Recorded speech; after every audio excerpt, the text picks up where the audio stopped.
Among the lorries of the Great War, the Jeffery Quad was one of the most successful out of all, being exported to various countries throughout its lifespan. With the Great War expediting the development of armored cars, the Jeffery Quad chassis was used as the basis for many armored car designs.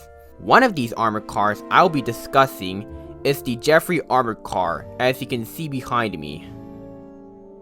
Manufactured by the Thomas B. Jeffery Company in 1915 at Kenosha, Wisconsin, the Jeffery Armored Car, or Armored Car Number 1, which I'll be referring to, will be among the early armored cars adopted by the US Army. Using a Jeffery Quad chassis, it weighs around 6.3 tons, featuring 2 turrets armed with either 3 Bernay Mercier machine gun or Colt M1895, though it is possible that a 4th one could be added. Armor thickness was around 3.8 to 5.1 millimeters and could reach a top speed of around 20 miles per hour. Powered by a 29 horsepower Buddha engine with dual controls and 4-wheel steering capabilities, which was the main feature for the Jeffery Quad, Armored Car Number 1's turrets will have multiple hatches for the machine guns. Having an internal tripod mount, this gives the turrets a multi-purpose role, as the machine guns could be repositioned in any direction, and due to its large cupola, it could act as an anti-aircraft truck as it has its own dedicated hatch for that purpose. Though it had the main advantage for driving all-terrain, in addition to having 2 turrets acting both as an armored car and an anti-aircraft platform, its high profile, poor vision for the driver limits its use, and due to its armor, underpowered engine, and tin wheels, it was less maneuverable in practice, performing poorly on rough terrain, which can only reach its top speed in ideal conditions such as roads and flat ground. Only one was built and was sent to El Paso on the US-Mexico border in July 1916 as part of the punitive expedition. Unfortunately, Armored Car Number 1 never joined the expedition against Pancho Villa, and was instead relegated to border duties. During its time there, many crews complained about its poor off-road performance, citing its heavy weight as the main issue. But with Pancho Villa's forces already deep into Mexico, and no attacks on the border, it wasn't able to see any action. And with America at war in April 1917, Armored Car Number 1 would not join the AEF in France either, and remained in Texas, being used as training vehicles or military parades to promote Liberty Bonds.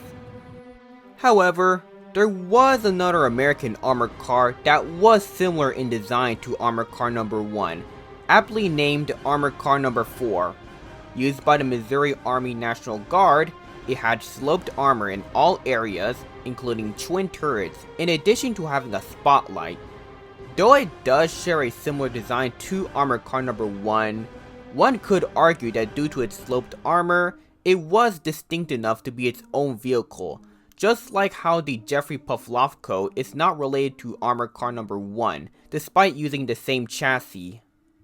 Though most sources stop here in terms of its service history, new information have surfaced that Armored Car Number 1 was deployed during the Third Battle of Ciudad Juarez by the 24th Infantry Regiment. Though the battle was short, it was the only time that Armored Car Number 1 was used in combat by the US Army in any form, being used to support the advancing infantry, as well as to clear any pockets of Mexican rebels within the city. Afterwards, Armored Car Number 1 would stay in service for a while before being finally retired in the 1920s. Though the Jeffery failed to make an impression in the US Army, Canada meanwhile was interested in acquiring new armored car designs, with Jeffery being one of them. Designated as the Jeffery Russell, with Russell being derived from the designers from the Toronto-based Russell Motor Car Company. Unlike other armored car designs using the same Jeffery Quad chassis, this was a direct variant of the Armored Car Number 1. Though the hull and engine remained the same, the Jeffery Russell differed greatly from its American counterpart, with the main difference being that it only have one turret, with the turret seeing significant changes, such as the removal of a lot of unnecessary hatches and a smaller cupola, which removed any anti-aircraft abilities. As a result of these changes, the turret is now only equipped with one Vickers machine gun, and although its firepower was greatly reduced, it was much lighter than Armored Car No. 1. Lastly, wire cutters were also added to the vehicle to cut through barbed wire. To get through customs, the hull would be produced in the United States, which then was shipped off to Canada to be inspected and assembled using a localized chassis produced from Canada. This type of cooperation between two companies was akin to the American car manufacturer today, in which the unassembled car would be manufactured in Mexico before being shipped off and assembled in the United States to get through customs. About 40 of them were produced, of which they're assigned to Eaton, Yukon, and Borden motor machine gun batteries in 1915, with the Eaton motor machine gun battery being funded by Timothy Eaton, who was one of the richest Canadians at the time. Units equipped with the Jeffery Russell were trained in Niagara Camp in Ontario, Canada, before being shipped to the British Isles in 1916. Unfortunately, due to the conditions on the Western Front, they were not sent there. However, the British still find armored cars useful, but in spite of its improvements, it was still underpowered and as a result, ended up being relegated to policing duties within the colonies. Of the 40 armored cars, about 20 were sent to Ireland, which had rebelled against the British during the Easter Rising, with the rest originally going to be sent to Mesopotamia before being ended up in India. The 20 or so Jeffery Russells arrived in Ireland in August 1917. Though sources claim that the armored cars never left Ireland, there is very little information about these armored cars during their time there. What I could gather is that the Jeffery Russells were assigned to the 1st Battalion of the King's Own Royal Lanchester Regiment and the East Yorkshire Regiment around 1920, and they operated mostly within the Dublin area, with Jeffery Russells not being as well received as their peerless counterparts, which saw extensive use. Unlike the Jeffreys in Ireland, its service record in India was better documented. Originally, 20 armored cars were sent to India beginning in 1917 via multiple transports.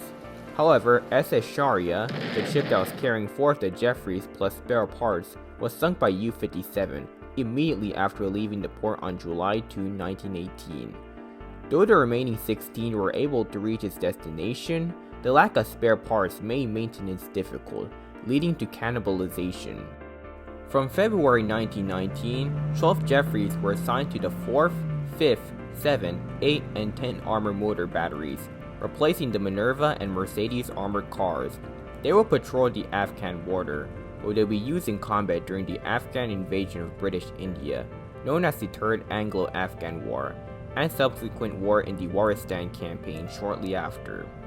Afterwards, as part of the Royal Tank Corps, the 5th and 7th Armored Motor Batteries will be part of the newly formed 10th Armored Car Company in 1921.